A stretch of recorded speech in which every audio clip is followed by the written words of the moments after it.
আসসালামু আলাইকুম ওয়া রাহমাতুল্লাহি ওয়া বারাকাতুহু। সম্মানিত দিনী ভাই বন্ধুগণ, আশা করি সকলে ভালো আছেন। আজকে আপনাদেরকে এমন একটি দোয়ার কথা বলবো, এমন একটি আমলের কথা বলবো, যে দোয়া পাঠ করার পর আপনি যে কোনো দোয়া করবেন, ইনশাআল্লাহ আল্লাহ তাআলা আপনার দোয়া কবুল করবেন। কারণ আমাদের জীবনে মাঝে মধ্যে এমন কিছু মুহূর্ত চলে আসে যে নির্দিষ্ট কোনো চাওয়া ছাড়া, নির্দিষ্ট প্রয়োজন ছাড়া আমাদের আর কোনো পথ বাকি থাকে না। এজন্য একটা হাদিস আছে, হযরত আবু উমামা রাদিয়াল্লাহু তাআলা আনহু হইতে বর্ণিত, নবী করিম সাল্লাল্লাহু আলাইহি সাল্লাম বলেছেন, যে ব্যক্তি ইয়া আরহামার রাহিমিন বলে, আল্লাহ তাআলা তার জন্য একজন ফেরেশতা নিযুক্ত রেখেছেন।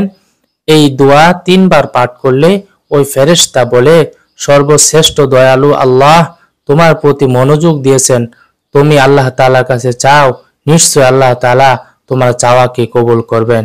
ইনশাআল্লাহ অবশ্যই আমরা দোয়া করার শুরুতে ইয়া আরহামার রাহিমিন, ইয়া আরহামার রাহিমিন, ইয়া আরহামার রাহিমিন এভাবে বলার পর আমরা দোয়া করব।